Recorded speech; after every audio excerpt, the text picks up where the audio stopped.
You're standing in the darkness, watching a single point of light drift across your screen. It's faint, almost invisible against the sea of stars. But something about its movement makes your breath catch. This isn't following the rules. This doesn't belong here. Veteran astronomers have been tracking it for weeks now, their calculations growing more urgent with each passing day. Because this visitor didn't form in our solar system, it came from somewhere else, somewhere unimaginably far away, carrying with it chemistry and secrets from a star system we'll never see. And now, after a journey measured in millions of years, it's racing toward the sun. In the final hours before closest approach, this interstellar wanderer known as 3I/Atlas will experience something no human instrument has ever witnessed up close, the moment when an object from beyond our cosmic neighbourhood confronts the raw power of our star. The heat will be merciless. The forces will be extreme. And whatever happens next will either reveal the mysteries locked in its ancient ice, or destroy them forever. If something extraordinary is going to happen, it's going to happen now. If you're here for the kind of cosmic events that happen once in a generation, the discoveries that change what we know about the universe, make sure you're subscribed and notifications are on. What unfolds with 3I/Atlas in these crucial days could give us our first real glimpse into how other star systems evolve, and send their messengers across the galaxy. This is history in the making, and you're watching it happen in real time. The clock on your screen reads 11:47 p.m, December 18th.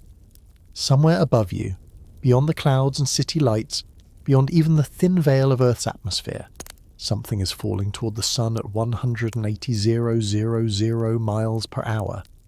You refresh the tracking data one more time. The numbers update. Closest approach 14 hours, 13 minutes. This is what astronomers call perihelion, the moment when an orbiting object swings closest to our star. It happens all the time. Really. Comets do it. Asteroids do it. Even Earth does it every January. But this time is different, because the object racing toward tomorrow's rendezvous didn't come from the asteroid belt between Mars and Jupiter.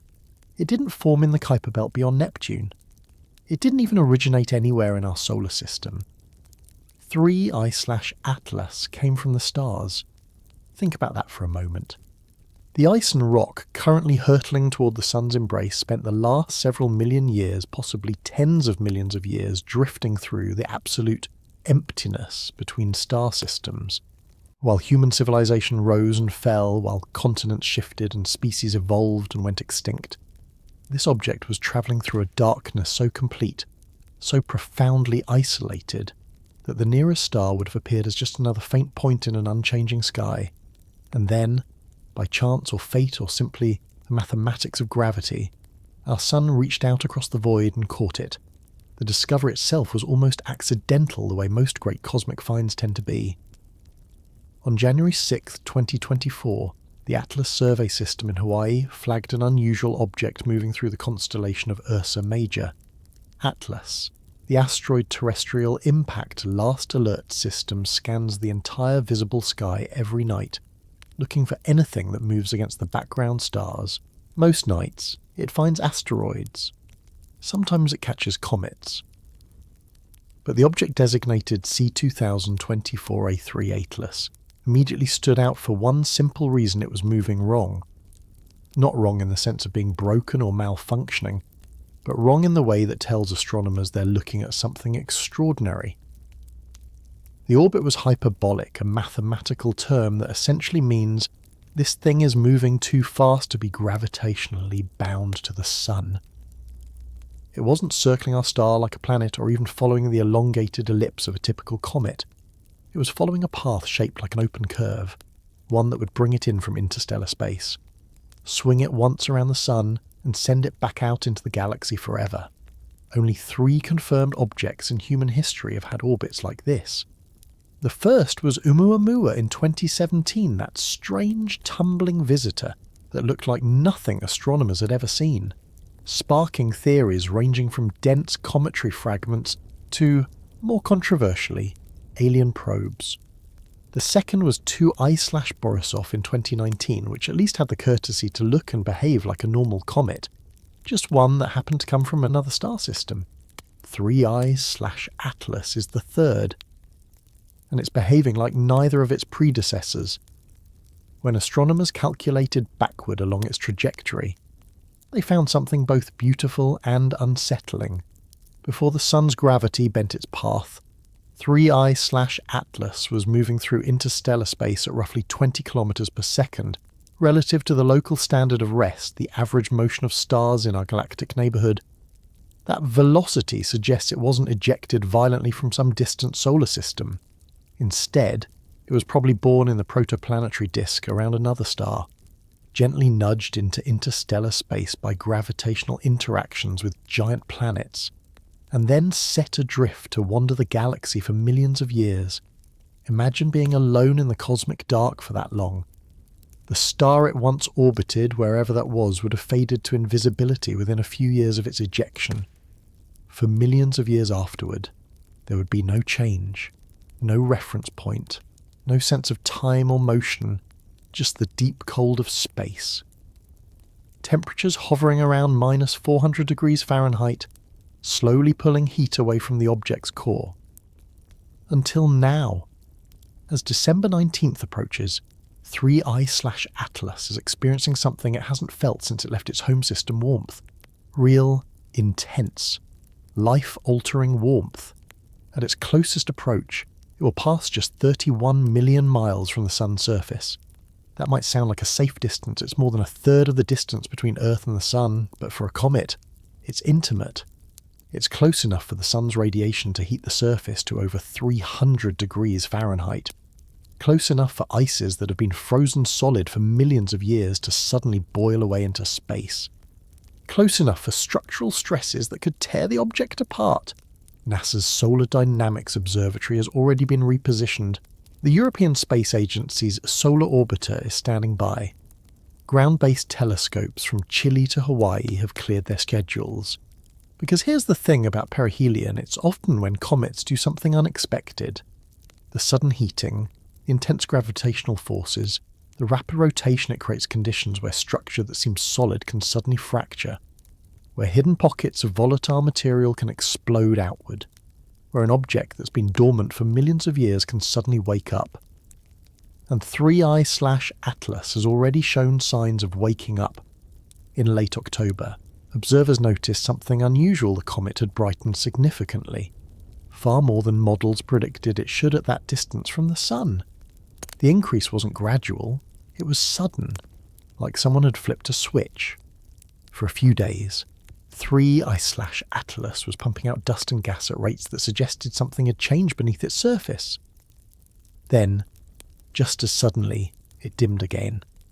Outbursts like this aren't unheard of in comets, but they're supposed to happen to comets that have made many trips past the sun. Comets whose surfaces have been weathered and cracked by repeated heating and cooling cycles. 3I/Atlas is on its first pass. Whatever caused that October outburst came from the original structure of the object itself, characteristics it brought with it from another star system. Which raises the question that has astronomers around the world checking their instruments every few hours if it did that back in October, when it was still relatively far from the sun. What's it going to do on December 19th? The countdown stands at less than 12 hours now. 12 hours until we find out if this interstellar wanderer survives its closest brush with our star, or if the forces at perihelion tear it apart. 12 hours until we see what secrets chemical, structural, perhaps even biological have been locked in its ancient ice. 12 hours until 3I/Atlas either becomes one of the most studied objects in astronomical history, or vanishes in a cloud of debris that will disperse across millions of miles before we can learn what it was made of. But before we can understand what might happen at perihelion, we need to understand what makes this visitor so different from anything else we've ever observed.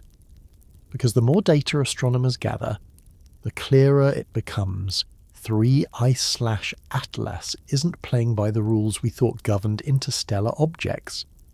When Oumuamua blazed through our solar system in 2017, it arrived with all the subtlety of a cosmic alarm bell. Astronomers barely had time to notice it before it was gone, discovered on its way out, already past the Sun and accelerating toward the outer solar system.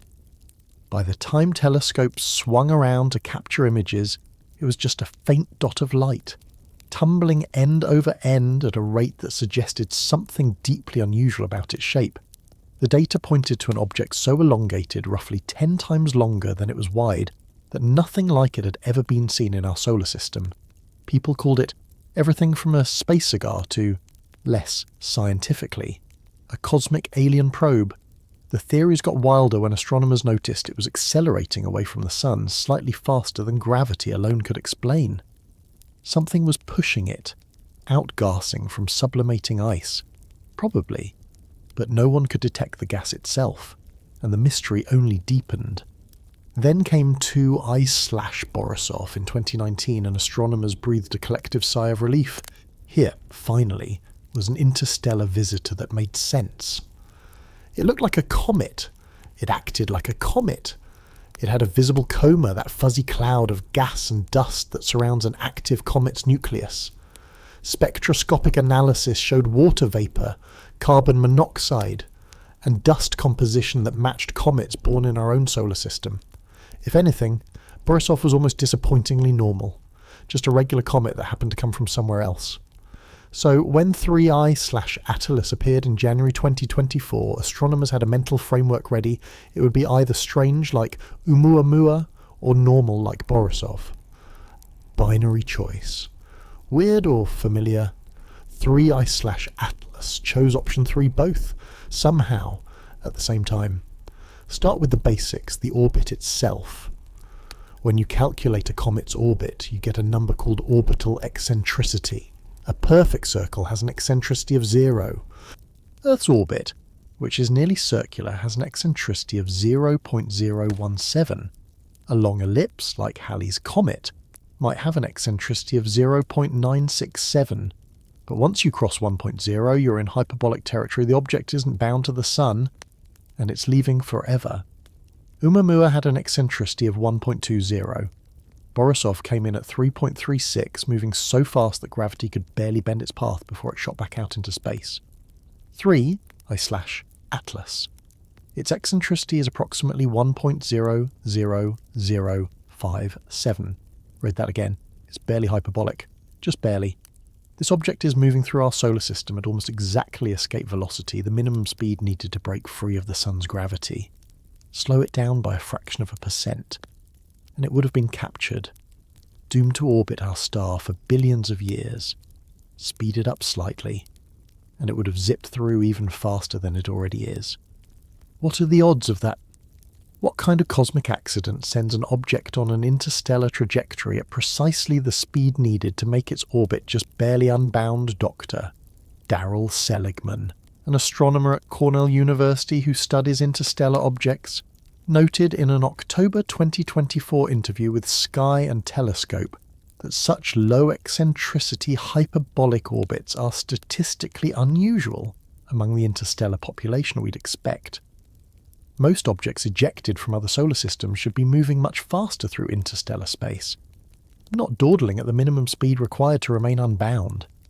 It gets stranger when you look at how it's behaving.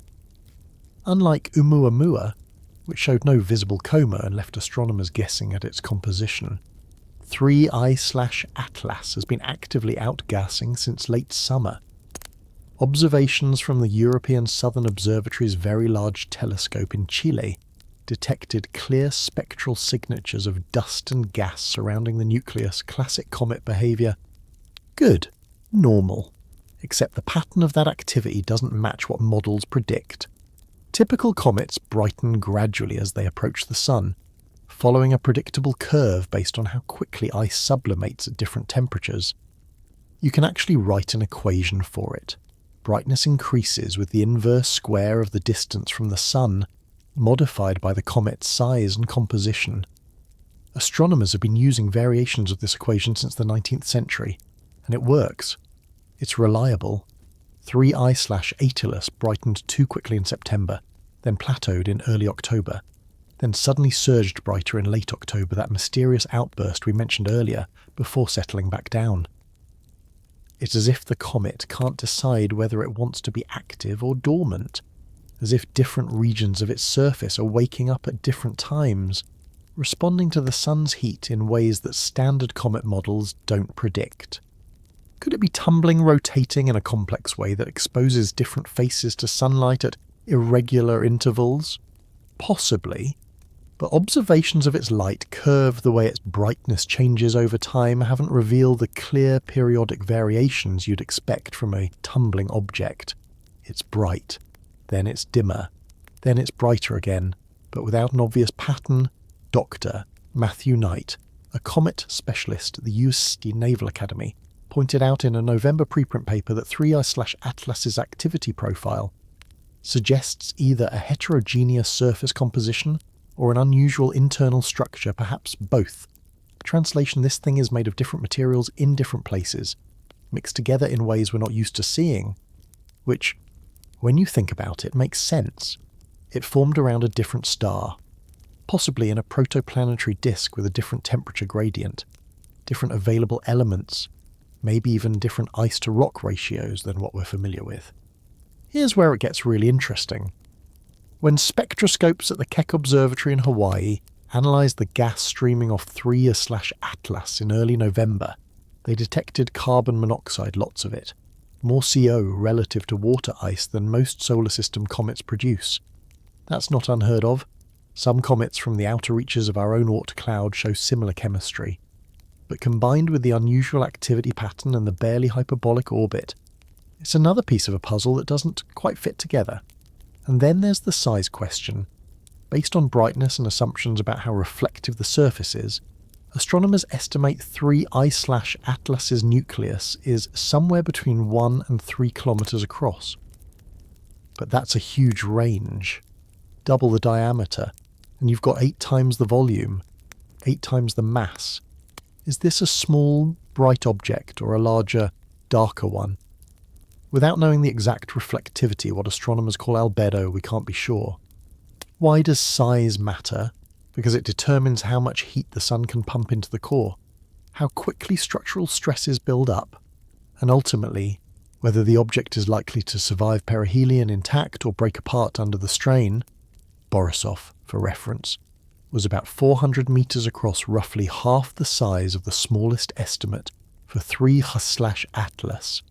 It survived its perihelion just fine, passing 300 million kilometers from the sun without incident. But Borisov never got as close as 3I/Atlas is about to get. And size isn't everything. Composition, structure, rotation rate, they all factor into whether a comet holds together or fractures. So we're left with an object that defies easy categorization. It's acting like a comet, but not behaving the way comets typically behave. It's on an escape trajectory, but moving at the minimum possible speed for that trajectory. It's brightening and dimming in patterns that don't match standard models.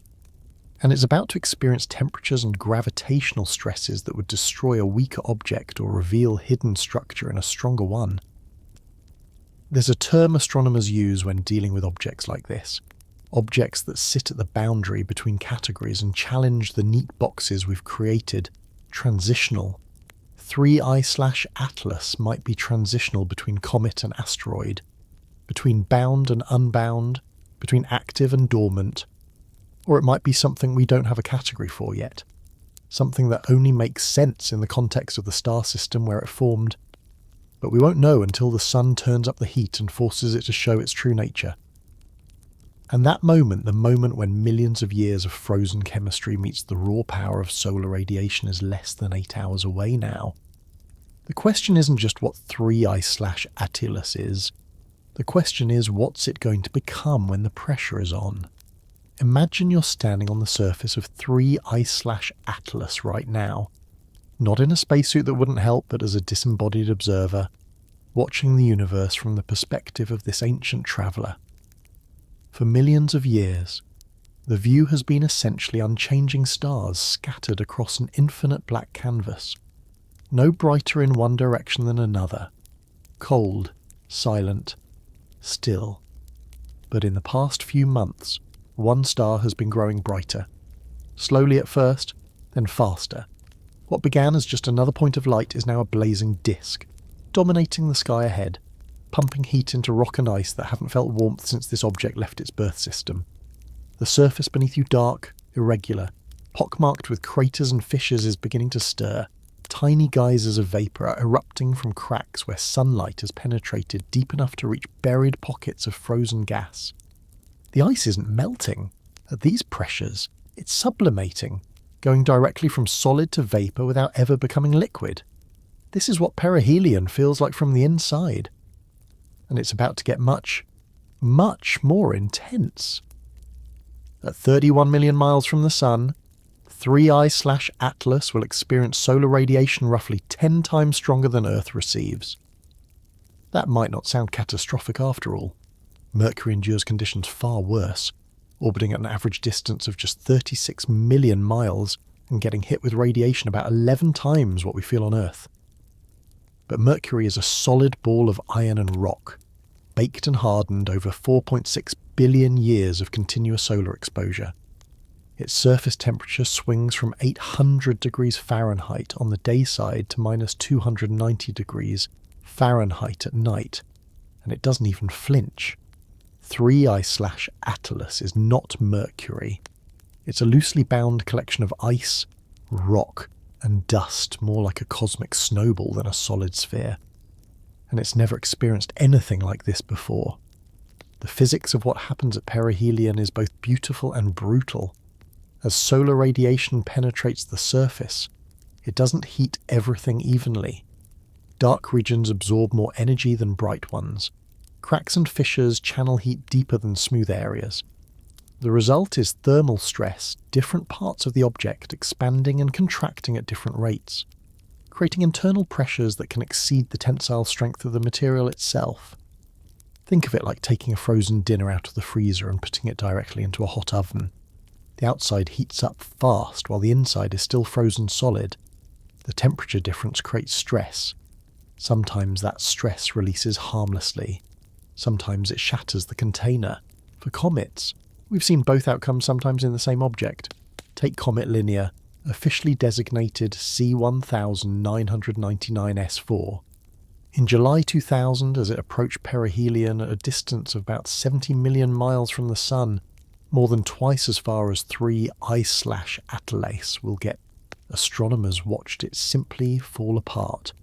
Not in one catastrophic explosion, but in a slow-motion disintegration that took weeks. The nucleus fractured into dozens of pieces, each piece then fracturing further, until what had been a single kilometre-sized object became a dispersing cloud of house-sized boulders, then car-sized chunks, then gravel, then dust. By the time it reached perihelion, there was nothing left but a faint streak of debris. Or consider Comet Ison, the comet of the century that wasn't.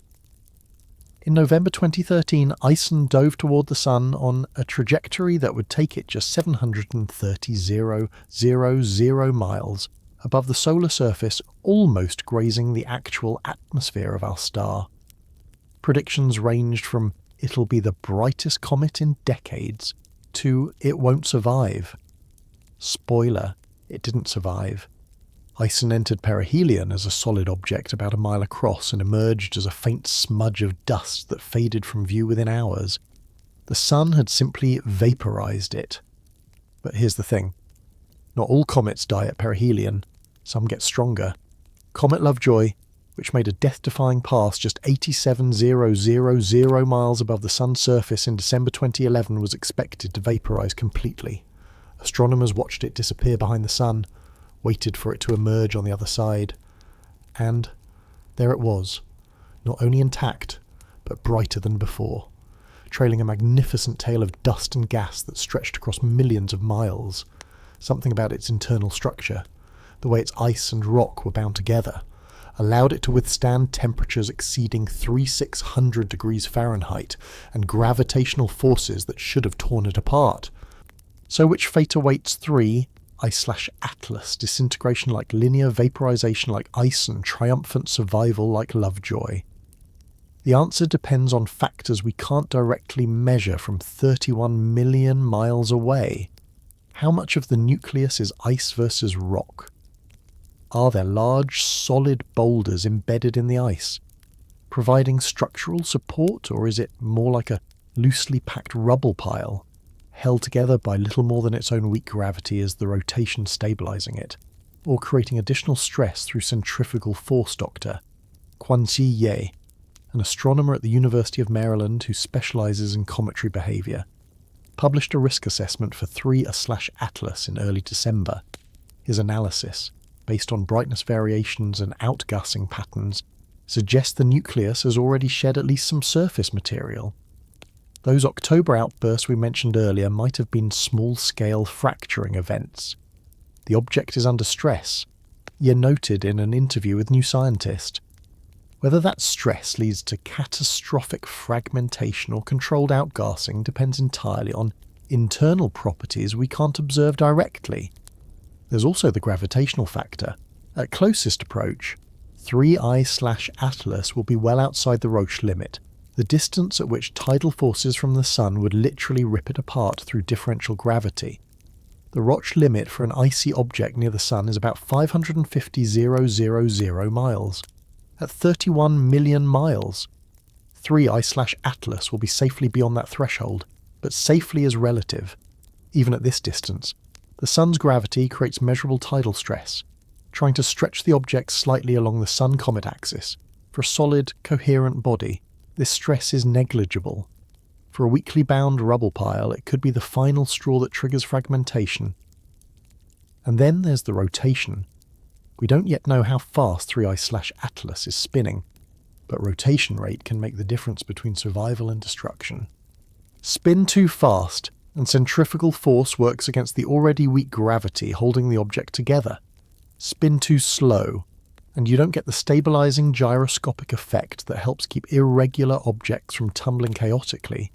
Comet 67P/Churyumov-Gerasimenko, which the European Space Agency's Rosetta probe orbited for 2 years, rotates once every 12.4 hours, a rate that seems to be common among larger comets. If 3I/Atlas is rotating much faster or slower than that, it could indicate unusual structural properties. What we know for certain is this perihelion is the great revealer. It strips away surface layers. It exposes internal structure. It forces objects to show whether they're solid or fragile, ancient or recently formed, pristine or weathered. Every comet that survives perihelion comes out changed, sometimes subtly, sometimes dramatically. And for an interstellar visitor carrying chemistry from another star system, those changes could tell us things we have never learned before about how planetary systems form in distant corners of the galaxy. The countdown now reads just over 4 hours. 4 hours until 3I/Atlas reaches the point of maximum stress, maximum heating, maximum revelation. Telescopes are locked on target. Spectrographs are ready to capture whatever gases get released. High-speed cameras will record any sudden brightening or fragmentation events. But there's another element to this story we haven't fully explored yet, something that happened back in October, when 3I/Atlas was still far enough from the Sun that it should have been quiet, dormant, inactive. That mysterious outburst that defied predictions and suggested something volatile lurking beneath the surface. Because if that was just a preview, a minor rumble before the main event, October 28th, 2024, an astronomer at the Lowell Observatory in Arizona pulls up the latest brightness measurements for 3I/Atlas and stops mid-sip of coffee. The numbers don't make sense.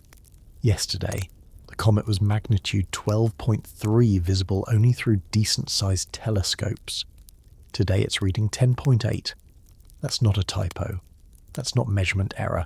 That's a brightness increase of roughly 400% in 24 hours. Something inside 3I/Atlas had woken up.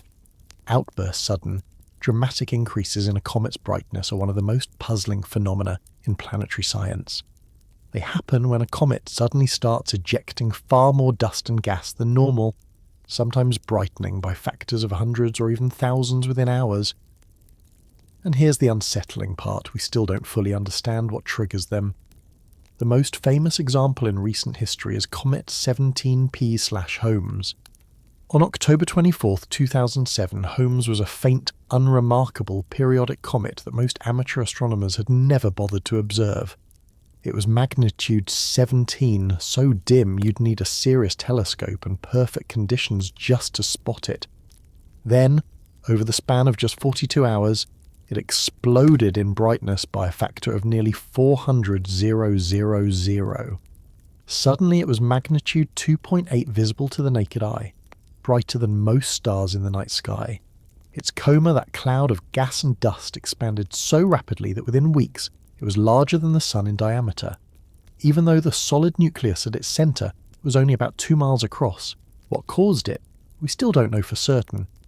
The leading theory is that a large cavity of frozen carbon monoxide or nitrogen, buried beneath the surface, was suddenly exposed to sunlight. These supervolatile ices sublimate at much lower temperatures than water ice. When sunlight hit them, they exploded outward with tremendous force, punching through the overlying material and dragging vast amounts of dust along with them. The comet essentially burped violently. But here's what made Holmes particularly strange. It was already a known comet, one that had orbited the Sun many times before. It had passed perihelion in May 2007, 5 months earlier, without incident. Then, on its way back out toward the outer solar system, far from the Sun where it should have been getting quieter, it exploded. The outburst happened at a distance of 2.4 astronomical units from the Sun, about the same distance as the asteroid belt. By all logic, it should have been dormant. Now consider 3I/Atlas's October outburst. When it happened, the comet was approximately 1.6 astronomical units from the Sun, closer than Holmes was, but still well outside the traditional frost line, where water ice begins to sublimate vigorously. At that distance, solar heating should have been causing steady, gradual activity, not a sudden surge. Dr. Michael Kelly at the University of Maryland, who has spent years studying cometary outbursts, analysed the October event using data from multiple observatories. In a preliminary paper posted in early November, he noted that the outburst displayed characteristics consistent with either a discrete eruptive event from subsurface volatiles, or possibly rotational exposure of a previously shadowed active region. In other words, either something exploded from inside the comet, or the comet rotated in just the right way to suddenly expose a particularly icy patch to direct sunlight. Both explanations have problems. If it was an internal explosion, what was the trigger 3I/Atlas has never been this close to the Sun before it's on its first pass through the inner solar system. There's been no thermal cycling, no repeated heating and cooling to create internal pressure build-ups. The material in this comet has been frozen solid for millions of years, yet something caused a pocket of it to suddenly release.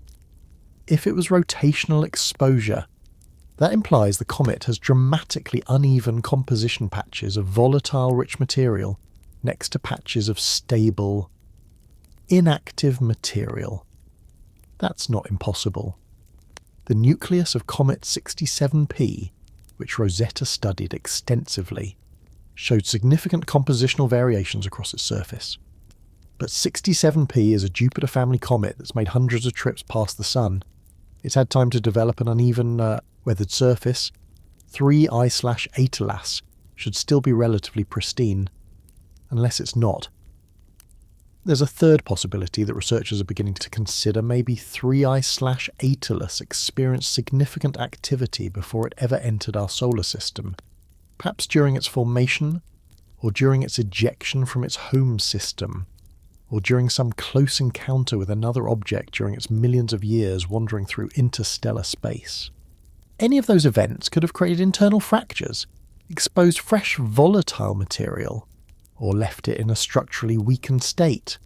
We think of interstellar space as empty and unchanging, but it's not a perfect vacuum. There are trace amounts of gas, microscopic dust particles, even occasional encounters with hydrogen clouds. Over millions of years, those small interactions add up. They could erode surfaces. They could impact the object and create cracks. They could alter the very structure of the nucleus. When NASA's Stardust probe flew past Comet Wild 2 in 2004 and collected dust samples from its coma, scientists expected pristine material ancient building blocks of the solar system, unchanged since formation. What they got surprised them. The samples contained minerals that had been heated to over 2000 degree F, far hotter than anything that should exist in the cold outer solar system where Wild 2 formed. The explanation? Those minerals must have formed close to the infant sun, then been transported outward by turbulent mixing in the early protoplanetary disk. Comets, it turned out, contain material from wildly different environments, all jumbled together. Could 3I/Atlas be similarly heterogeneous? But with the added complexity of forming around a different star, its protoplanetary disk might have had different temperature gradients, different mixing patterns, different available elements. The outburst could be revealing that internal diversity, a pocket of material that responds differently to solar heating than the surrounding material. What makes the October event even more intriguing is what happened afterward. The brightness faded again. Not instantly, but over the course of about a week. 3I/Atlas dimmed back down close to predicted levels. Whatever caused the surge in activity had either exhausted itself or been covered over. Imagine a geyser on Earth that erupts once, forcefully, then goes dormant. The water is still there underground. The heat is still there. But the pathway to the surface has been blocked perhaps by the debris from its own eruption. That raises an uncomfortable question. Could it happen again? History suggests yes. Comet Holmes had actually outburst once before, back in 1892 during its discovery apparition. It brightened suddenly, was discovered, then faded. It came back around in 1899, 1906 and so on, orbiting peacefully for over a century before the massive 2007 event. Some comets seem to be prone to outbursts, harbouring reservoirs of volatile material that can be triggered repeatedly under the right conditions.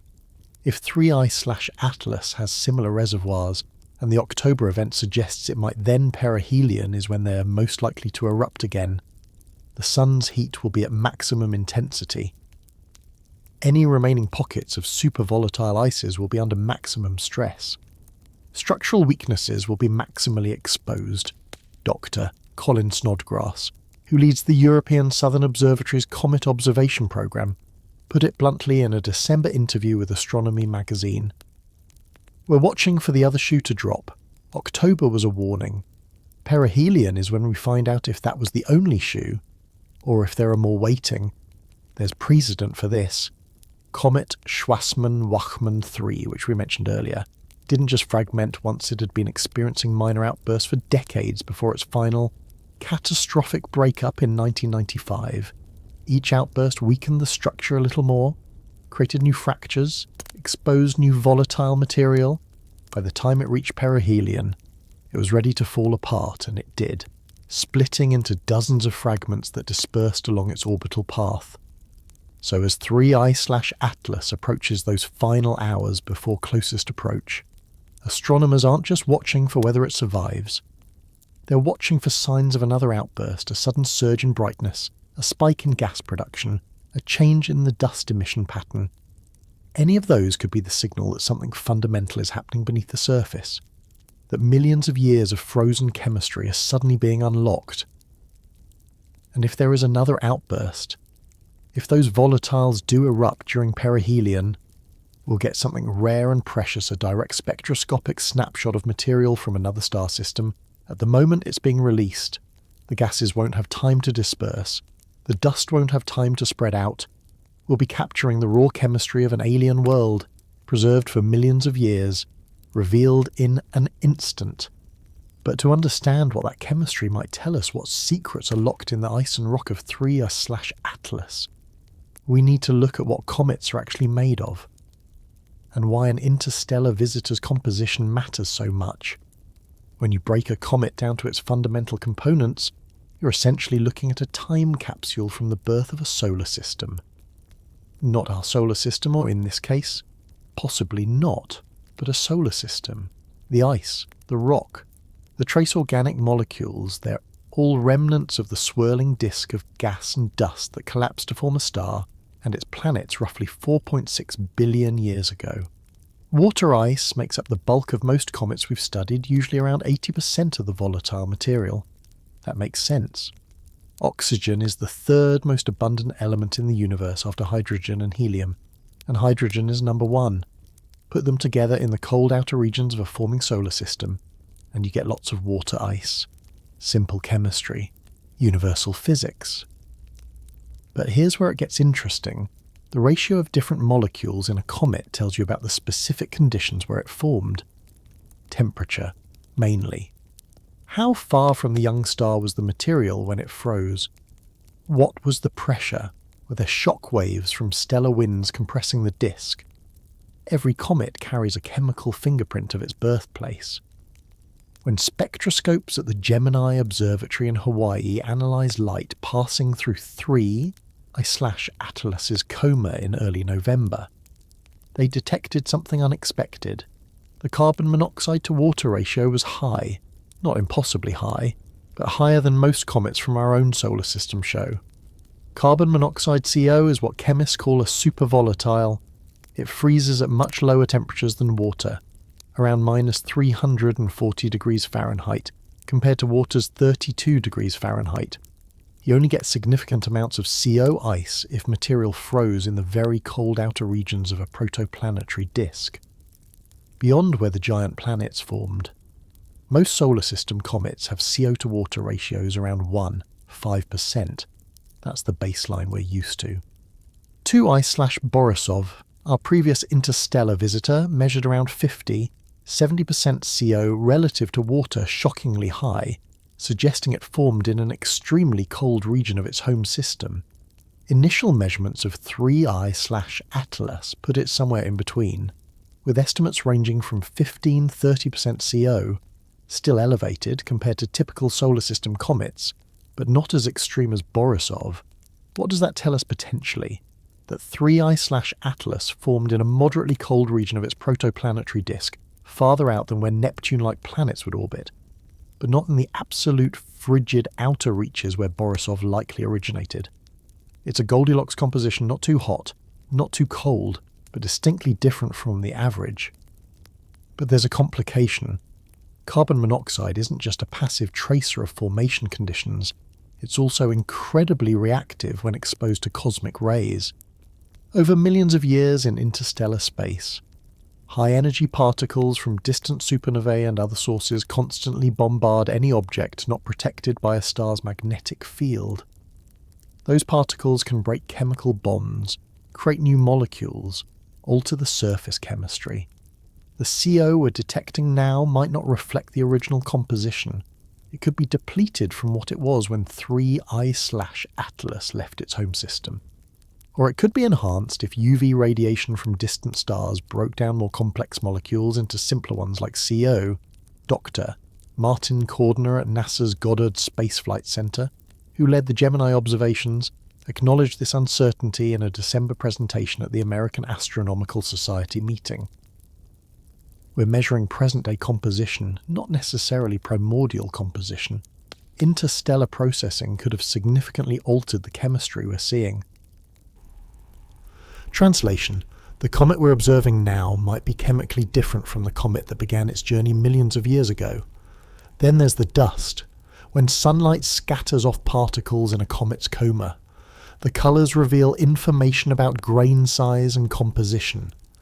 Observations from the European Space Agency's optical ground station in Tenerife showed that 3I/Atlas's dust has a slightly reddish colour, similar to many solar system comets, but with subtle differences in the spectrum that suggest the grains might be coated with organic compounds.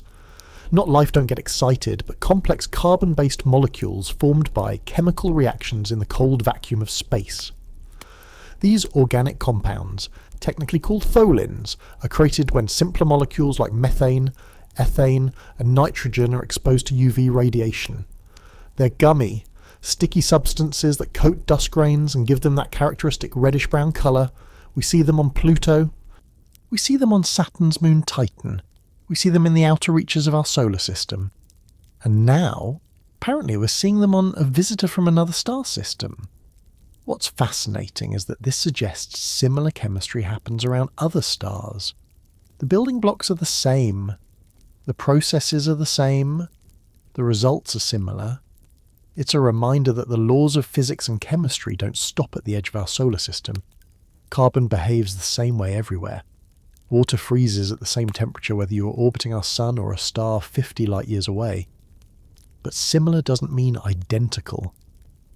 When the Atacama Large Millimeter Array in Chile, one of the most powerful radio telescope networks on Earth, pointed towards 3 I/Atlas in late November, it was searching for specific molecular signatures that might reveal subtle differences. Radio observations can detect molecules that optical telescopes miss hydrogen cyanide, methanol, formaldehyde, ammonia. Each of these molecules has a unique radio fingerprint, a specific frequency at which it absorbs and emits radiation. The preliminary results, still being analysed, show traces of hydrogen cyanide HCN in the coma. That's normal for comets. HCN is common in the cold molecular clouds where stars form, and it gets incorporated into icy bodies early in a solar system's history. But the isotopic ratio, the relative abundance of different versions of hydrogen and nitrogen atoms in the molecule, appears slightly different from solar system averages. Not wildly different, but measurably so. Isotopes are like different flavours of the same element. Normal hydrogen has one proton. Deuterium, a heavier isotope, has a proton and a neutron. Both are hydrogen chemically, but they behave slightly differently in reactions, and they form under different conditions. The deuterium to hydrogen ratio in water ice can tell you about the temperature and radiation environment when that ice formed. In solar system comets, that ratio is typically around 3 parts deuterium per 10,000 parts hydrogen, written as 3 bub to 10^4. If 3 I/Atlas's deuterium ratio is different, and early hints suggest it might be that's evidence of formation under different conditions. Maybe its parent star had a different deuterium abundance. Maybe the protoplanetary disk was irradiated differently by nearby massive stars. Maybe the timescale of formation was longer or shorter, allowing different isotopic fractionation processes to dominate. These are subtle differences, the kind that require painstaking analysis to confirm, but they matter. Because if we can measure the isotopic composition of an interstellar comet with precision, we're essentially doing geology, or rather, cosmochemistry on a world we'll never visit, orbiting a star we'll never see. We're reading the chemical autobiography of an object that formed before human civilization existed, possibly before complex life on Earth existed. And there's one more piece of the puzzle that has researchers particularly intrigued: the sodium emission. In mid-November, observers at the European Southern Observatory noticed a faint but distinct sodium line in 3 I/Atlas's spectrum, a yellow glow at 589 nanometers wavelength that indicates sodium atoms are being released from the nucleus. Sodium isn't usually a major component of comets. It's present in trace amounts, locked up in minerals within the rocky component. Seeing it in emission suggests either the nucleus has an unusually high sodium content, or something is efficiently releasing sodium from minerals that would normally keep it locked away. Dr. Cyril Oppitum, who led the ESO observations, noted in a preliminary report that the sodium emission intensity is comparable to what we see in some Jupiter family comets during their most active phases, which is unexpected for an object on its first perihelion passage. In other words, 3 I/Atlas is releasing sodium at rates you'd normally only see in comets that have been heated and processed by multiple trips past the Sun. Why does an interstellar visitor, on its first solar encounter, behave like a seasoned veteran of the inner solar system? Is it compositionally different, richer in sodium-bearing minerals? Is its structure different, more porous, allowing heat to penetrate deeper and release trapped elements more efficiently? Or did something happen during its interstellar journey that pre-processed its surface in ways we don't yet understand? These questions are more than academic curiosities. They're probes into how planet formation works across the galaxy. If 3 I/Atlas's chemistry is substantially different from solar system norms, it suggests that the star system where it formed had different initial conditions, perhaps a different abundance of heavy elements, a different disk structure, different dynamics during the planet formation era.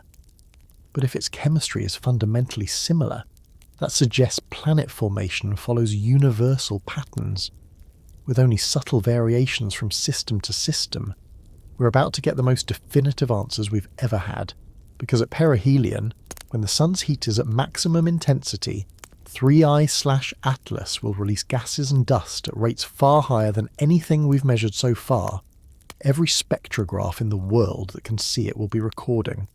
And if the nucleus does fragment, if structural failure exposes fresh material from the interior, we'll get something unprecedented, a direct look at pristine chemistry from another star system, material that's been shielded from radiation and processing, locked away in the core for millions of years. But fragmentation isn't a simple on-off switch. Comets don't just hold together or fall completely apart. The process is complex, progressive, sometimes violent, sometimes gradual. And the warning signs, if they exist, are what astronomers are searching for right now. Picture this: you're watching through a telescope as a comet approaches the sun, and suddenly you notice something odd. Where there was one bright point yesterday, now there are two, then three, then a string of glowing fragments, each trailing its own tail of dust and gas, spreading out along the orbital path like pearls on a broken necklace. This isn't science fiction. It's exactly what happened to Comet Shoemaker-Levy 9 in July 1994, except in that case the comet wasn't approaching the Sun, it was approaching Jupiter. In July 1992, 2 years before the famous collision, Shoemaker-Levy 9 passed within 25,000 miles of Jupiter's cloud tops, well inside the planet's Roche limit. Tidal forces, the difference in gravitational pull between the near side and far side of the comet, literally ripped it into at least 21 distinct pieces. Astronomers watched those fragments drift apart over the following months, each piece continuing along essentially the same orbit, until they slammed back into Jupiter in a series of spectacular impacts that left dark scars on the planet, visible even through backyard telescopes. That was tidal fragmentation gravity doing the work. But there's another way comets come apart, one that's potentially more relevant to 3I/Atlas thermal fracture. Comet Schwassmann-Wachmann 3 had been a quiet, predictable visitor since its discovery in 1930. Every 5.4 years it would swing through the inner solar system, brighten a bit, fade again, and head back out. Routine. Then in 1995 something changed. Instead of one nucleus, observers started seeing multiple components. By 2006, when the comet made its next perihelion passage, it had fractured into more than 60 identifiable pieces, scattered along a debris trail stretching over 1 million miles. The European Space Agency's Rosetta spacecraft, then on its way to rendezvous with Comet 67P, was redirected to fly past some of the larger fragments, capturing close-up images of the breakup in progress. What those images revealed was fascinating and slightly terrifying. The fragments weren't clean breaks, like someone had cut the comet with a knife.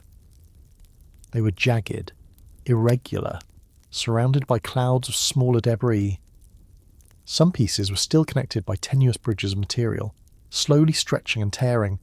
Others had clearly separated days or weeks earlier and were now tumbling independently, each rotating at different rates. The whole scene looked less like a single object breaking apart and more like a loosely bound pile of rock slowly falling apart under stress it could no longer withstand. That's the key insight: most comets aren't solid objects. They're rubble piles, collections of smaller chunks held together by a combination of weak gravity and ice acting like glue.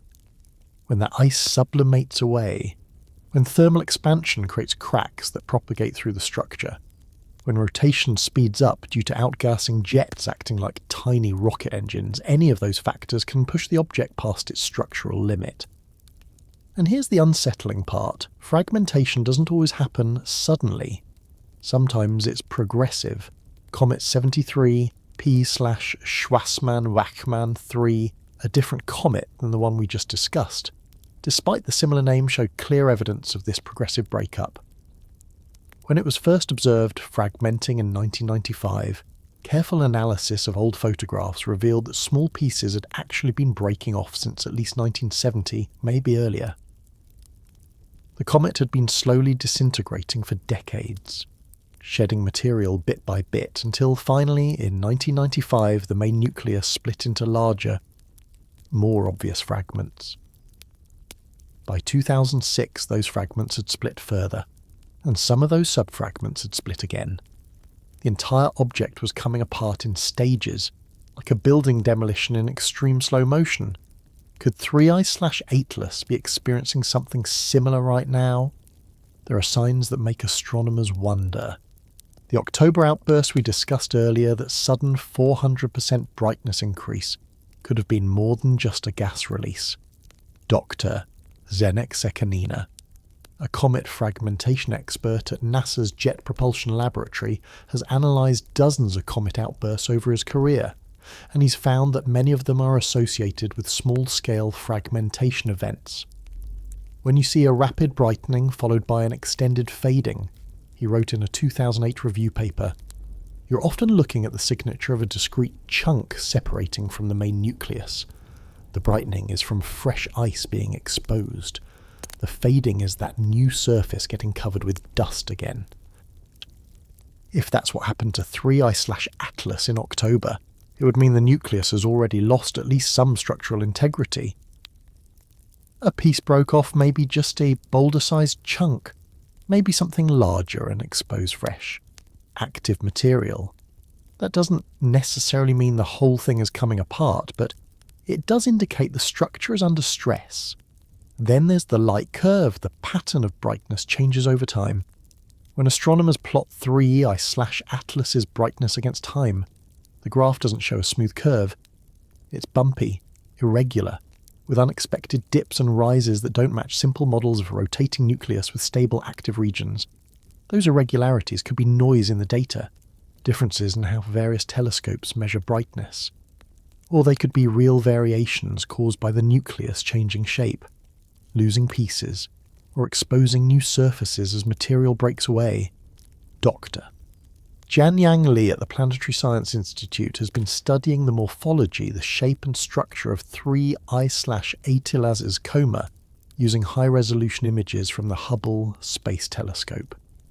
While Hubble can't resolve the nucleus itself at this distance, it can see the inner coma in exquisite detail.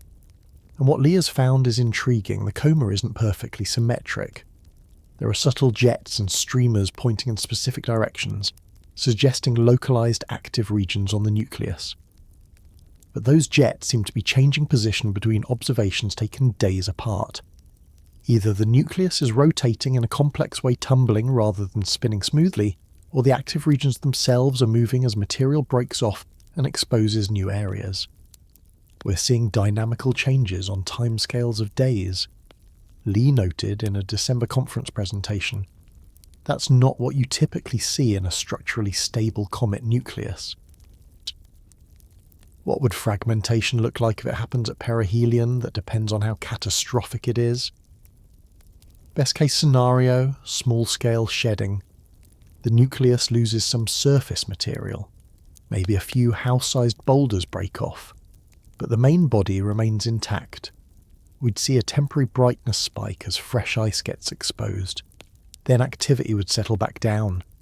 The comet would survive, though slightly smaller and potentially more active than before. Middle scenario, partial fragmentation. The nucleus splits into a few large pieces, think 2 to 5 major fragments that remain relatively close together, continuing along similar orbits. Each fragment would have its own coma and tail, creating a spectacular visual display. This is what happened with Comet West in 1976, which split into 4 pieces during perihelion, but remained visible for weeks afterward, creating one of the most beautiful comets of the 20th century. Worst case scenario, catastrophic disintegration. The entire structure comes apart into hundreds or thousands of pieces, most too small to track individually. The nucleus essentially dissolves into a cloud of debris that quickly spreads out and fades from view.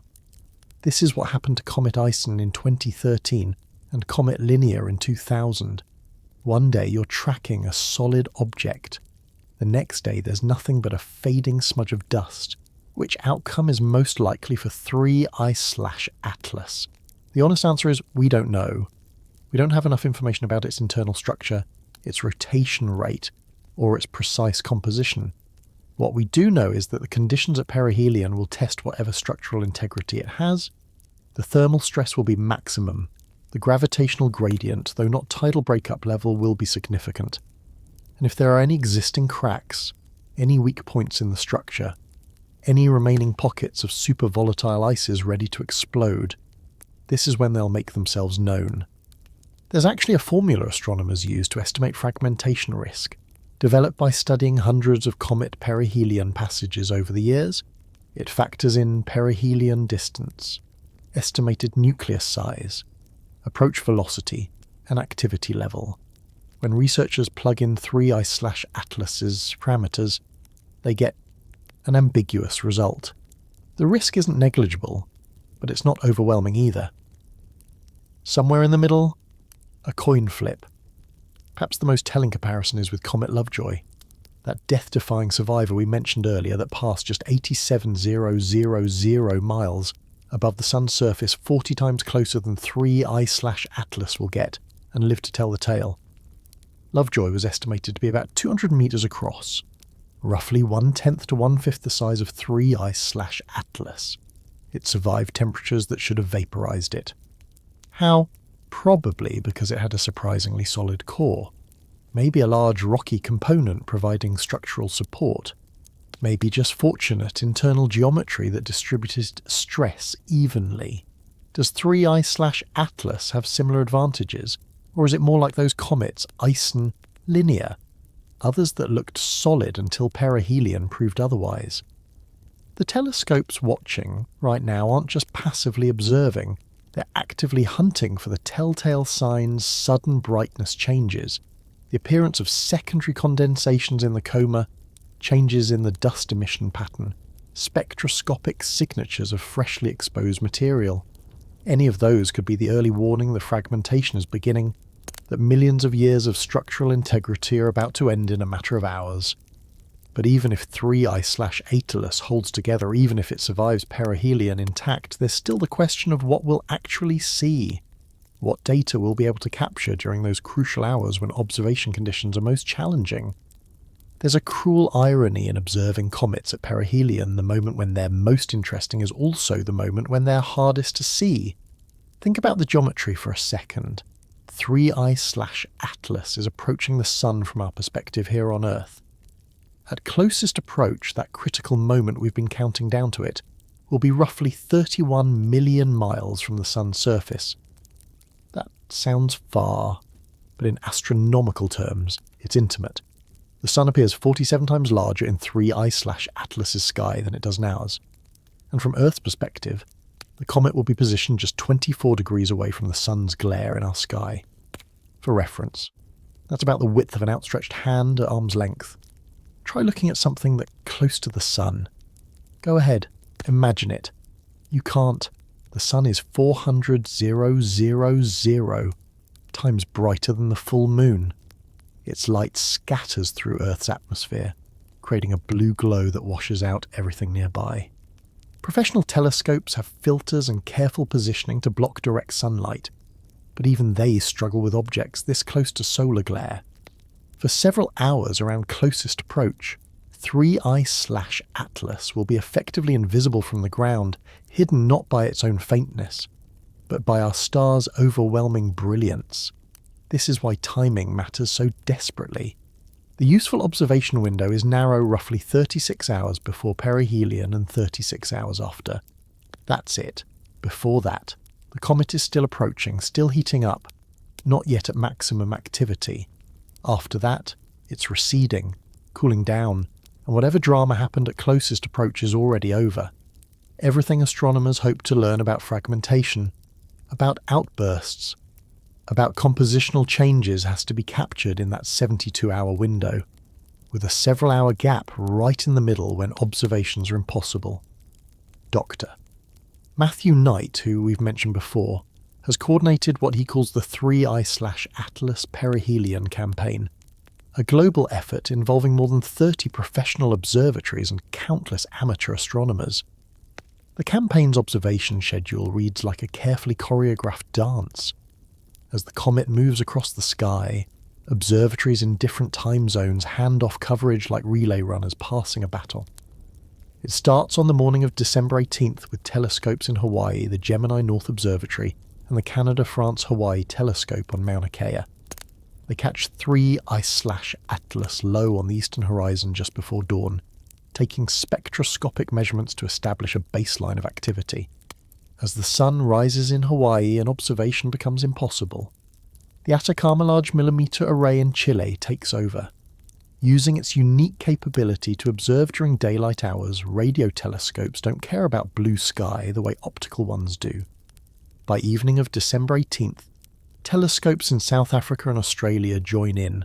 The Southern African Large Telescope and the Siding Spring Observatory capture high-resolution images of the coma structure, looking for any signs of jets, streamers, or secondary condensations that might indicate fragmentation beginning.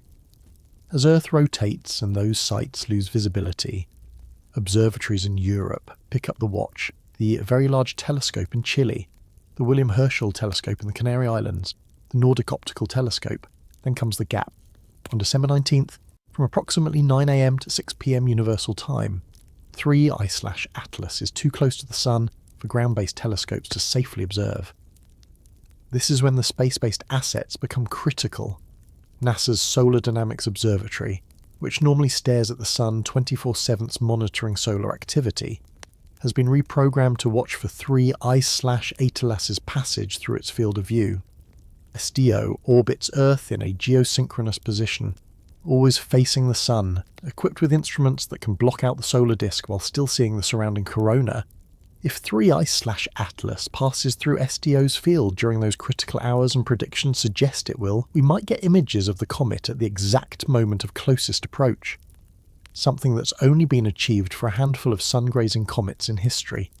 The European Space Agency's solar orbiter is in an even better position.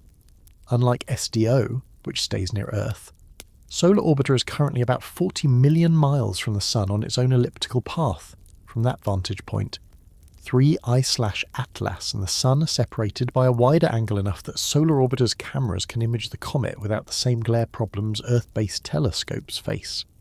ESA has allocated 4 hours of observation time on December 19th, using Solar Orbiter's ultraviolet and visible light images to capture what should be the highest resolution images of 3 Ice/Atlas at perihelion. But there's uncertainty even here. Solar Orbiter's pointing is limited. It can only look in certain directions without risking damage from solar radiation. If 3 Ice/Atlas's trajectory is slightly different than predicted, even by a degree or two, it might pass outside the spacecraft's safe observation zone. Mission planners won't know for sure until the day before whether the geometry will work. Then there's the James Webb Space Telescope, the crown jewel of modern astronomy. JWST can't look anywhere near the Sun. Its delicate infrared instruments would be fried by scattered sunlight. But in the days after perihelion, as 3 Ice/Atlas begins to recede and the Sun-Comet-Earth angle widens, JWST has been scheduled for a 6-hour observation block starting December 21st. Those observations will target the mid-infrared spectrum, looking for heat signatures from dust grains, measuring the temperature distribution in the coma, searching for organic molecules that only show up clearly in infrared light. The coordination required for all this is staggering. Each telescope has its own scheduling system, its own priority proposals, its own technical constraints.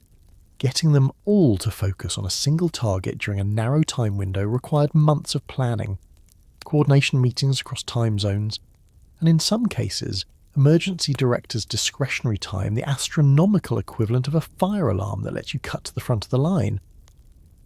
And it's not just professional observatories. Amateur astronomers around the world have been mobilizing too. The Amateur Comet Observers Network, a loose collaboration of hundreds of experienced comet watchers, has set up a shared database where anyone can upload their observations. Images, brightness measurements, positional data, spectroscopic readings from those who have the equipment. It all goes into a central archive that professional astronomers can access in real time. During Comet Son's approach in 2013, amateur observations actually provided critical early warning that the nucleus was disintegrating, hours before professional telescopes could confirm it. Michael Jaeger, an Austrian amateur astronomer who's been photographing comets for 30 years, has positioned himself at a dark sky site in the Austrian Alps specifically for the 3W/ATLAS campaign. His setup, a 12-inch telescope with a high-sensitivity CCD camera, rivals what professional observatories had just a generation ago. For objects like this, Jaeger said in an interview with Sky and Telescope, you need continuous monitoring. Professional telescopes observe for an hour, then move to another target.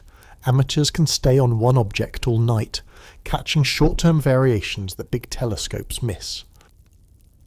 But even with all this coordination, all this technology, there are things we simply won't be able to see. The nucleus itself, for example. Even the Hubble Space Telescope, with its sharp vision, can't resolve 3I/Atlas's nucleus at this distance. A 2-kilometre object at 150 million kilometres, the current distance appears about 0.003 arc-seconds across. That's like trying to see a basketball from 6,000 miles away. What we see is the coma, that cloud of gas and dust surrounding the nucleus, which is thousands of times larger and easier to observe. But the coma is just the symptom. The real story, the structure, the composition, the fractures or lack thereof is hidden inside a shroud we can't penetrate. We also won't know the rotation rate with certainty. Light curve analysis can give hints, but without resolved images of the nucleus, we're essentially guessing based on brightness variations. A fast rotating nucleus would show regular periodic changes. A slow rotating one, or a tumbling one, would be harder to characterise. And rotation matters for fragmentation risks spin too fast, and centrifugal force helps pull the object apart. There are also blind spots in the data. No telescope observes continuously in all wavelengths. Optical telescopes see visible light. Infrared telescopes see heat. Radio telescopes see molecular emission. UV telescopes see highly energetic processes. To get the complete picture, you need all of them observing simultaneously. And that's impossible. There will be gaps, moments when something significant happens, but only 1 or 2 telescopes are watching, limiting what we can infer about the cause. Dr. Colin Snodgrass, who leads the European effort, put it pragmatically, we'll get great data, the best we've ever gotten for an interstellar object at perihelion, but we'll also be left with questions. That's how science works. You answer some mysteries and uncover new ones. The reality is that December 19th isn't an ending, it's a beginning. A beginning of years of analysis, debate, modelling and interpretation. The observations being made right now will keep astronomers busy well into the late 2020s, as they cross-reference spectroscopic measurements with fragmentation models, compare compositional data with theories of planet formation, and argue about what the isotopic ratios really mean about 3I/Atlas's origin. But for now, in these final hours before perihelion, the focus is simpler watch, record, don't miss anything, because this is it. This is the one chance. 3I/Atlas will never be this close to the Sun again. After perihelion, it will begin the long acceleration back toward interstellar space, fading from view over the course of months, eventually becoming too faint for even the largest telescopes to track. By mid-2025 it will be gone, lost against the background stars, headed back into the cosmic dark. But before it goes, before it slips away forever, there are still questions that need answers, questions not just about what 3I/Atlas is, but about what it represents, what it might mean for our understanding of how common these visitors really are.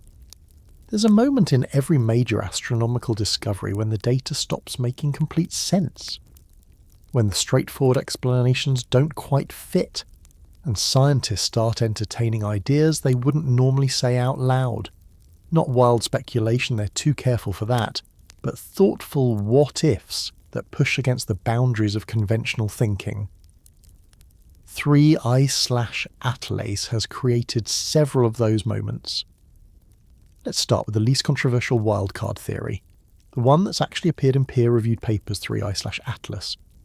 Might not be a comet at all, at least not in the traditional sense.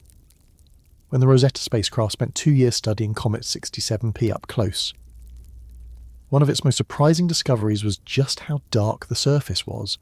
Not grey, not brown, black. The nucleus reflected only about 6% of the sunlight hitting it, making it darker than charcoal, darker than most asteroids, one of the darkest objects in the solar system. That darkness comes from complex organic compounds, those tholins we mentioned earlier, coating the surface like tar. But underneath that dark crust, Rosetta found something unexpected. The nucleus was extremely porous, with a density only slightly higher than cork. About 80% of its volume was empty space voids, cavities, gaps between loosely compacted ice and dust. It wasn't a solid iceberg floating through space. It was more like cosmic foam, a structure so fragile you could probably push your hand through parts of it if you weren't wearing a spacesuit. What if 3I/Atlas has an even more extreme structure? What if its interior is almost entirely void space, just a thin shell of ice and rock surrounding a hollow core? This isn't as crazy as it sounds. Dr. Nalin Samarasinia at the Planetary Science Institute has modelled how such structures could form during the early stages of planet formation. As dust and ice grains slowly accumulate in a protoplanetary disk, they don't pack together efficiently. They stick where they touch, creating a framework with lots of gaps. Over time, more material fills in some gaps, but not all. The result is a hierarchical structure, solid in some places, hollow in others, with cavities ranging from millimetres to potentially metres across. If 3I/Atlas has large internal voids, that would explain several puzzles. The October outburst could have been a cavity collapsed the roof of a subsurface void giving way, suddenly exposing buried volatile ice to sunlight. The irregular brightness variations could reflect sunlight penetrating through thin sections and heating interior pockets at random intervals. Even the elevated carbon monoxide could make sense. CO ice trapped in internal cavities would be protected from sublimation, preserved over millions of years while surface layers eroded away. The downside? A highly porous structure is also a highly fragile one. Perihelion might not gently heat it, it might cause cascading internal collapses as one cavity failure triggers others. Think of a honeycomb being crushed. It doesn't break cleanly. It crumples progressively until nothing solid remains. Then there's the binary theory. What if 3I/Atlas isn't one object, but two, a contact binary where two separate nuclei are barely touching, or even a separated binary where two objects orbit each other at a distance of just a few kilometres? This happens more often than you'd think. Comet 67P, that same object Rosetta studied, is almost certainly a contact binary, two distinct lobes connected by a narrow neck, like a cosmic rubber duck. The New Horizons spacecraft discovered in 2019 that the Kuiper Belt object Arrokoth is also a contact binary. Two separate objects that gently merged early in solar system history. And several near-Earth asteroids are known to be separated binaries, with a small moonlet orbiting a larger primary. For 3I/Atlas, a binary structure would explain the erratic activity patterns.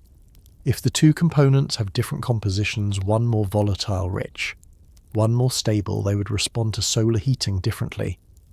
As they rotate around each other, first one would be active, then the other, creating seemingly random variations in brightness and gas production that don't match simple rotation models. Dr. Petr Pravec, an asteroid researcher at the Czech Academy of Sciences who specialises in binary systems, has noted that roughly 15% of near-Earth asteroids are binaries. There's no reason to think interstellar objects would be different, he remarked in a 2023 review paper. If anything, the gentle ejection processes that send objects into interstellar space might preferentially preserve binaries that would be disrupted by more violent events. The challenge with this theory is observational at 3I/Atlas's current distance. Even Hubble can't resolve two separate nuclei if they're only a few kilometres apart. The only way to confirm a binary would be through very precise light curve analysis, looking for the telltale double peak pattern as two objects alternately occult each other. Some researchers claim to see hints of that pattern in the November data, others say it's just noise. If 3I/Atlas is a binary, and the two components are only weakly bound held together by mutual gravity that's barely stronger than the disruptive forces from solar heating and tidal stress perihelion could pull them apart, we'd go from observing one object to suddenly tracking two, each following slightly different trajectories as they diverge over the following weeks. Now, let's venture into slightly more speculative territory, the artificial structure hypothesis. Before you roll your eyes, understand that no serious scientist is claiming 3I/Atlas is an alien spacecraft, but several researchers have pointed out that some of its characteristics are consistent with what an artificial object might look like. And in science, you're supposed to consider all hypotheses that fit the data, even uncomfortable ones. The argument goes like this. Oumuamua, that first interstellar visitor, had a highly unusual shape and showed non-gravitational acceleration that was difficult to explain with standard comet outgassing models. Several papers, including one by Harvard astronomer Avi Loeb, suggested that the acceleration pattern was more consistent with a light sail, a thin reflective sheet pushed by solar radiation. That doesn't mean it was a light sail, but the data fit that model better than the alternatives. 3I/Atlas shows different anomalies, the barely hyperbolic orbit, the elevated sodium emission suggesting unusual composition, the activity patterns that don't match normal comet behaviour. Could those collectively indicate something other than a natural object doctor, Beatrice Villarroel at Stockholm University, who studies unusual astronomical transients, put it carefully in a 2024 interview? We should be open to the possibility that not every unidentified object is natural. The universe is 13.8 billion years old. Technological civilizations could have arisen and fallen countless times. Their artifacts might still be drifting through space. That said, extraordinary claims require extraordinary evidence, and we don't have that evidence for any object yet, including 3I/Atlas. The more mundane explanation, and the one most scientists favour, is that 3I/Atlas is simply a comet from a planetary system with different formation conditions than ours, and its unusual characteristics reflect that alien origin, not an artificial one. The sodium could come from a parent star with higher metallicity. The orbit could be a statistical fluke. The activity could reflect a composition we're not familiar with because we've only studied objects from our own solar system in detail. But here's what makes the artificial hypothesis impossible to completely dismiss. We can't visit 3I/Atlas. We can't land on it, drill into it, analyse its structure directly.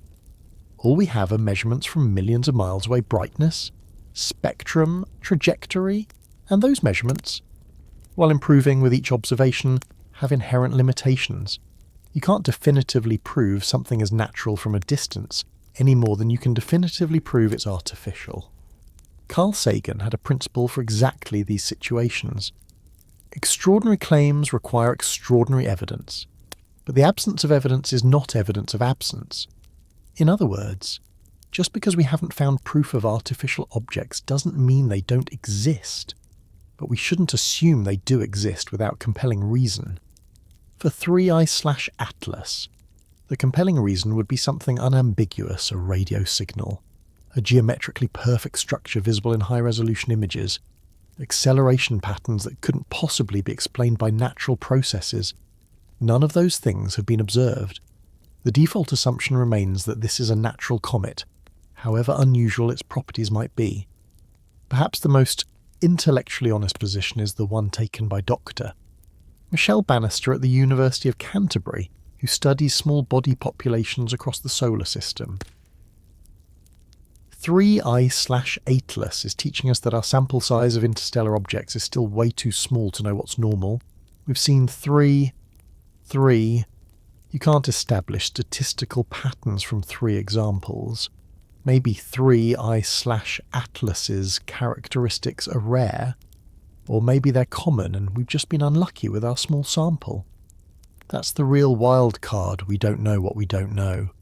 Every interstellar object that passes through our solar system expands our understanding, but it also reveals new mysteries, new questions we didn't know to ask. Oumuamua showed us that interstellar visitors can be shaped like nothing we've seen before. Borisov showed us they can carry familiar chemistry across light years. 3I/Atlas is showing us. Well, we're still figuring that out, and we're about to learn a lot more, because the countdown has reached its final hours. Whatever 3I/Atlas is, pristine comet, fragile rubble pile, binary system, or something we haven't even considered perihelion is about to force it to reveal itself. The telescopes are ready, the observers are watching, the data recorders are running. But once perihelion passes, once those critical hours are over, and 3I/Atlas begins its long journey back to interstellar space, what then? What happens to all this data? All these observations, all these questions. December 20th, 2024, perihelion has passed. 3I/Atlas has survived its closest encounter with the Sun and is now beginning the long journey back toward the outer solar system. But the story isn't over in many ways. It's just beginning. The first question astronomers ask isn't what did we learn? It's simpler, is it still there? That might sound obvious. But remember Comet Ison. On November 28, 2013, Ison entered perihelion as a solid object roughly a mile across.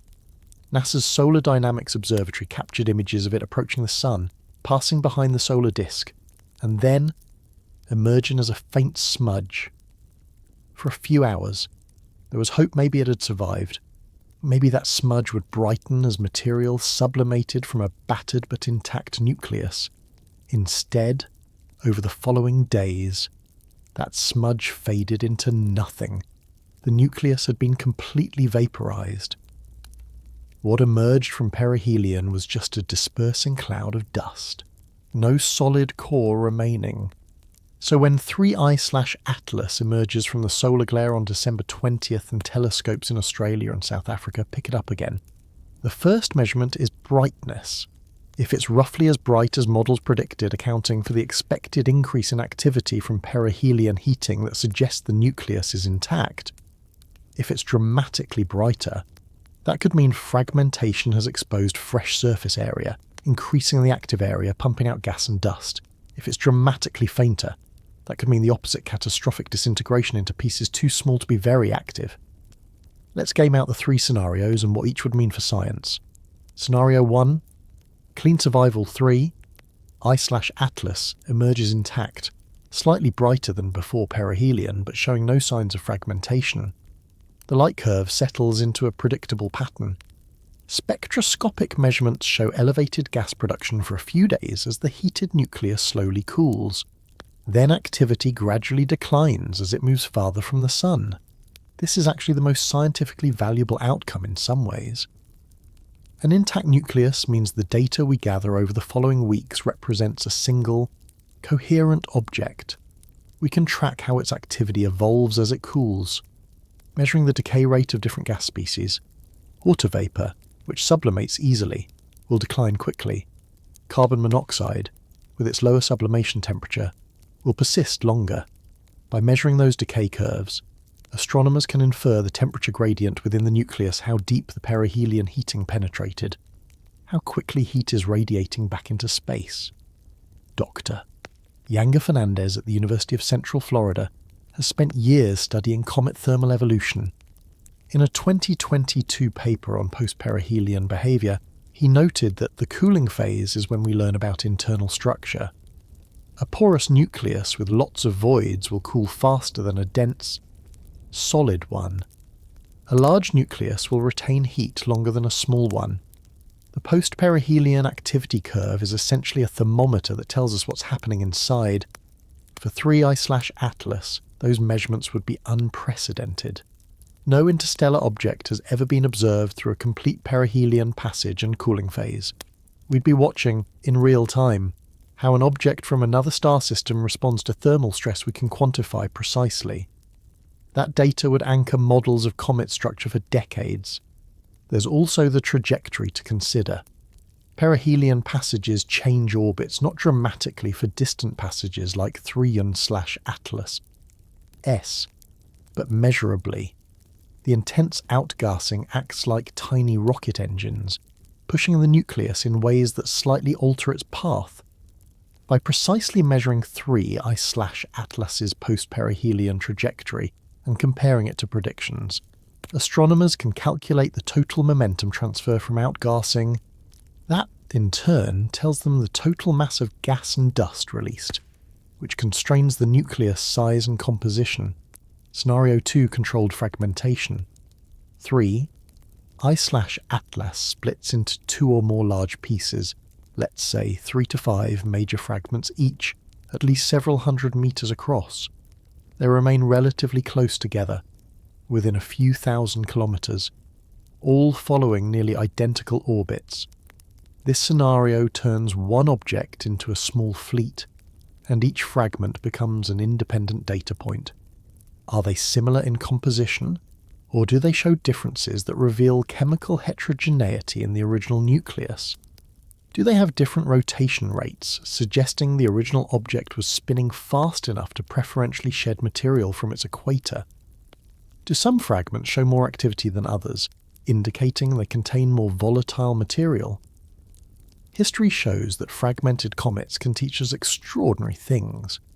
When comet Shoemaker-Levy 9 split into 21 pieces before hitting Jupiter in 1994, astronomers got to study 21 different cross-sections of the same object. Some fragments were dense and dark, suggesting they came from the interior. Others were bright and fluffy, likely from outer layers.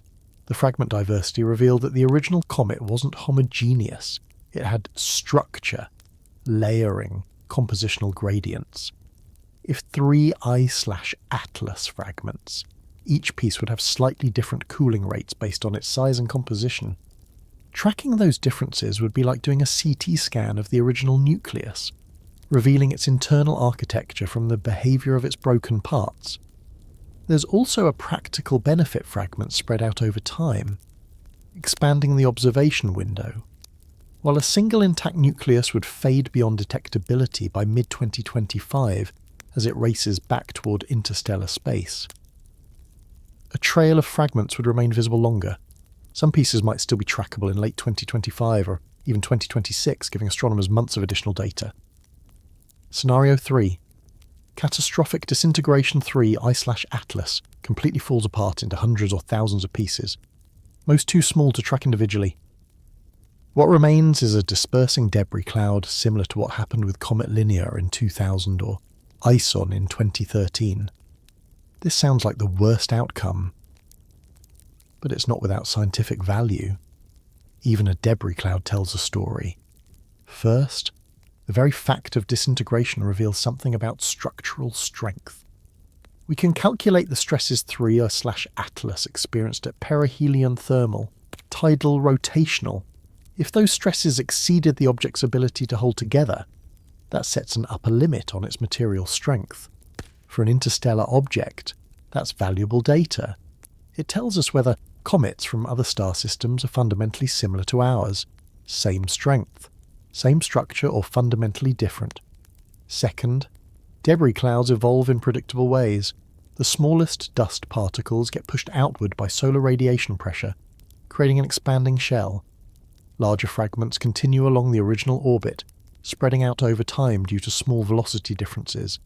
By tracking how fast the cloud expands and disperses, astronomers can infer the size distribution of the debris, how many boulder-sized chunks, how many pebbles, how much fine dust. Dr. Zdenek Sekanina at JPL, whom we mentioned earlier, has made a career of studying disintegrated comets. His models can take the debris cloud morphology and work backward to reconstruct what the nucleus must have looked like before breakup. The debris pattern is a fingerprint, he explained in a 2015 paper. Each fragmentation event leaves a unique signature in how the material spreads. From that signature, you can infer rotation rate, fracture patterns, even whether the breakup was sudden or progressive. For 3I/Atlas, A debris cloud would also give us one last gift spectroscopy of freshly exposed interior material. When a comet disintegrates, material that was buried deep inside suddenly gets exposed to sunlight. Ice that's been shielded for millions of years, possibly billions, suddenly starts sublimating. The spectroscopic signature of that interior material might be different from what we measured before perihelion, less weathered, more pristine, closer to the original chemistry of the protoplanetary disk where 3I/Atlas formed. NASA's JWST observations scheduled for December the 21st would be crucial in this scenario. Webb's infrared eyes could detect warm dust in the debris cloud, measuring temperature distributions that reveal how recently material was exposed. Hot dust means recent fragmentation. Cooler dust means the breakup happened hours or days earlier, and the material has had time to radiate heat away. The long game. Regardless of which scenario unfolds, the real work begins after the observations end, when 3I/Atlas fades from view whether as an intact nucleus, a fragment train, or a dispersing cloud. Astronomers will be left with terabytes of data to analyse. That analysis will take years. Spectroscopic data needs to be carefully calibrated, cross-referenced with laboratory measurements of ice and dust properties. Compared with models of comet chemistry, light curves need to be fitted with rotation and outgassing models. Trajectory measurements need to be refined using all available data to constrain the mass and activity patterns. Papers will be published. Conferences will be held. Graduate students will write dissertations on specific aspects of 3I/Atlas's behaviour. And slowly, over the course of the late 2020s, a consensus will emerge about what this object was, where it came from, and what it taught us. But there's one question that analysis can't answer. One uncertainty that will persist no matter how much data we gather. When will the next one arrive? How long before another interstellar visitor swings through our solar system, carrying new mysteries and new opportunities? The statistics suggest we should see one every few years. But statistics are built on small samples, and our sample is still vanishingly small. We've confirmed 3 in 7 years. That could be the normal rate. Or we could have been lucky. The next visitor might arrive in 2025, or 2035, or not until the next century. What we do know is that everyone matters. Every observation refines our understanding. Every measurement helps us prepare for the next encounter. And that preparation and the lessons we take from 3I/Atlas might matter more than anything we've learned so far. Stand outside on a clear night and look up. Every star you can see, thousands of them scattered across the darkness, is a sun. And around many of those suns, perhaps most of them, orbit planets, some rocky like Earth, some gas giants like Jupiter, and around those planets, in the cold outer reaches of each system, drift billions of icy objects, comets, remnants of formation, cosmic leftovers that never quite made it into planets. Now consider the mathematics. Our galaxy contains somewhere between 100 and 400 billion stars. If even a fraction of those stars have comet populations like our own, and there's no reason to think they wouldn't, we're talking about trillions upon trillions of icy bodies scattered throughout the Milky Way, and gravitational interactions, close stellar encounters, the slow drift of orbits over millions of years. All of these processes constantly eject some fraction of those comets into interstellar space. The result is a galaxy filled with wanderers, objects like 3I/Atlas drifting between the stars, carrying chemistry from their birth systems, moving slowly enough that they'll take millions of years to cross even a tiny fraction of galactic space. They're everywhere, invisible until one happens to pass close enough to a star, our star to be caught and studied. When you think about it that way, 3I/Atlas isn't a rare visitor. It's a sample, one data point in an almost infinite population. And that's why it matters so profoundly. The Panspermia question. There's a hypothesis in astrobiology that makes some scientists uncomfortable, not because it's implausible, but because it's so difficult to test. It's called Panspermia, the idea that life, or at least the building blocks of life, might spread between star systems via objects exactly like 3I/Atlas. Think about what we know comets contain: water ice, organic molecules, amino acids.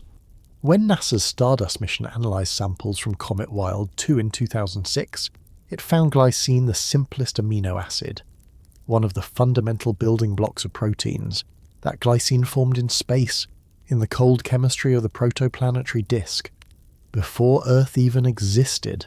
The building blocks of life aren't exclusive to Earth. They're cosmic. Now imagine an interstellar comet, perhaps one ejected from a system where life already exists, carrying not just organic molecules, but actual microorganisms.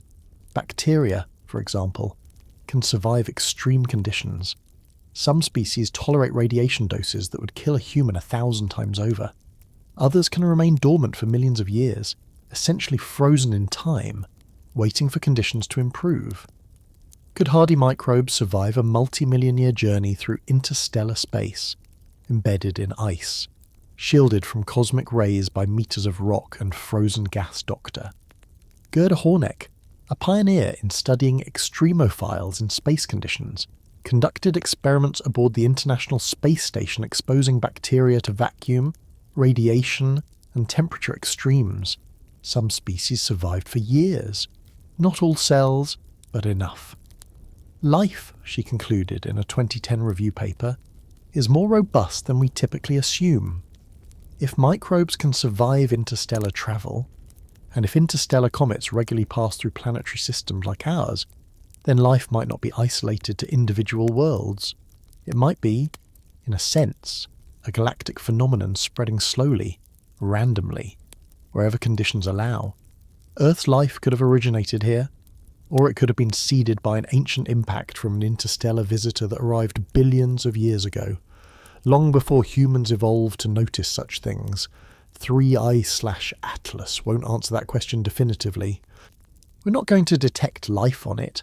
We don't have the tools to look for biosignatures from this distance. And even if we did, the chances of this particular comet carrying life are astronomically small. But every interstellar object we study teaches us whether the chemistry necessary for life is universal. Are complex organic molecules common? Are amino acids everywhere? Or rare? Do different star systems produce different biochemistry? Or do the same reactions happen everywhere given the same starting materials? The more comets we study, the better we understand whether Earth's life is a cosmic accident or an inevitable consequence of universal chemistry. The planetary defense angle. There's a more immediate reason to care about interstellar objects, one that has nothing to do with the origins of life and everything to do with protecting the life we already have. On February 15, 2013, a 20-metre asteroid entered Earth's atmosphere over Chelyabinsk, Russia. Travelling at 19 kilometres per second, it exploded at an altitude of 30 kilometres, releasing energy equivalent to about 500 kilotons of TNT, roughly 30 times the Hiroshima bomb. The shockwave shattered windows across the region, injured over 1,500 people, and served as a stark reminder that space isn't empty and Earth isn't invulnerable. The asteroid came from within our solar system, following a predictable orbit that, in theory, we could have detected and tracked. Now imagine an object like Oumuamua but larger, and on a collision course with Earth. By the time we spotted it, it would be moving at 26 kilometers per second, approaching from a direction we weren't monitoring because we don't expect threats from interstellar space. We'd have weeks, maybe months, of warning instead of years. Our current planetary defense strategy is the careful tracking of near-Earth asteroids. The plans for deflection missions assume we'll see threats coming with plenty of time to react. Interstellar objects break that assumption. Dr. Kelly Fast, who manages NASA's Near-Earth Object Observations program, addressed this concern in a 2019 briefing after Oumuamua's discovery. Our detection systems are optimized for objects in bound orbits around the Sun. They make repeated passes, so even if we miss them once, we'll catch them the next time around. Interstellar visitors don't give you a second chance. You either detect them on their way in, or you miss them entirely. The good news is that the odds of an interstellar impact are vanishingly small. Space is vast. Earth is tiny, and even with trillions of interstellar objects drifting through the galaxy, the chances of one hitting us in any given year are essentially zero. But essentially zero isn't the same as zero. And understanding interstellar objects, their composition, their structure, their behaviour helps us prepare for the scenario, however unlikely, where one does pose a threat. If 3I/Atlas is porous and fragile, that tells us an interstellar impactor might break up in the atmosphere, reducing ground damage. If it's dense and solid, that suggests atmosphere breakup is less likely and impact energy would be delivered more efficiently to the surface. These aren't idle questions. They're parameters that go into impact models that inform evacuation plans, deflection strategies, and risk assessments, the philosophical dimension. But perhaps the deepest reason 3I/Atlas matters has nothing to do with practical applications or specific scientific questions. It has to do with perspective. For most of human history, the night sky was static. The stars were fixed points, eternal and unchanging. The planets wandered, that's what planet means, wanderer, but they stayed within predictable bounds. The universe, as far as anyone could tell, was orderly, stable, comprehensible. Then telescopes revealed the truth: everything moves. Stars drift through space at hundreds of kilometers per second. Galaxies collide and merge over billions of years. The universe expands, carrying distant galaxies away from us faster than light can bridge the gap. Nothing is static, nothing is eternal. And now we've confirmed what astronomers long suspected: the space between stars isn't empty. It's populated with wanderers, objects ejected from distant systems, carrying with them the chemistry and history of worlds we'll never see. 3I/Atlas spent millions of years crossing the void, survived a close encounter with our sun, and will spend millions more years travelling onward, perhaps eventually encountering another star system, perhaps drifting forever through the cosmic dark. We are witnesses to a moment in that journey. For a few weeks in late 2024, this visitor from beyond passed close enough for us to study, and we turned every available telescope toward it, capturing data that will be analysed for years to come. We asked questions, we made measurements, we learned something about the universe beyond our immediate neighbourhood, and that act, the act of observing, measuring, trying to understand, is itself profound. We're a species that looks up. We notice the wanderers. We track their paths and wonder where they came from. We build machines to see what our eyes cannot, to detect light our brains cannot process, to measure distances our intuition cannot grasp. 3I/Atlas doesn't care that we're watching. It's not putting on a show for our benefit. It's simply following the laws of physics, responding to gravity and heat and radiation in ways dictated by its structure and composition. But we care. We're curious. And that curiosity, that drive to understand the universe, not because it's useful, but because there might be the most remarkable thing about being human. Carl Sagan, in his book Pale Blue Dot, wrote about the photograph of Earth taken by Voyager 1 from the edge of the solar system. Everyone you love, everyone you know, everyone you ever heard of, every human being who ever was, lived out their lives on that mote of dust suspended in a sunbeam. That perspective, seeing ourselves as small, temporary, part of something vastly larger, doesn't diminish us. It elevates us, because we're the dust that learn to look outward. We're the ones asking questions. 3I/Atlas reminds us that our solar system isn't isolated. We're part of a galactic ecosystem connected to distant stars by these wandering messengers. Every few years, one passes through. Each one teaches us something new, expands our understanding, raises questions we hadn't thought to ask. And somewhere out there, right now, the next visitor is already on its way. We don't know when it will arrive. We don't know what it will look like or what mysteries it will carry, but we know it's coming because the galaxy is vast and ancient and full of worlds, and some fraction of those worlds send their orphan children into the deep. When that next visitor arrives, whether in 2025 or 2050 or 2100, humanity will be ready. We'll have better telescopes, sharper instruments, more sophisticated models. We'll have learned from Oumuamua, from Borisov, from 3i/Atlas. Each observation refines our methods. Each measurement improves our understanding. We're learning to read messages written in ice and rock, sent from star systems so distant their light takes decades or centuries to reach us. We're learning the language of the cosmos, one visitor at a time. And every time we successfully decode one of those messages, every time we extract meaning from the data and transform observations into knowledge, we're participating in something larger than ourselves. We're part of the universe trying to understand itself. And that might be the most important story of all.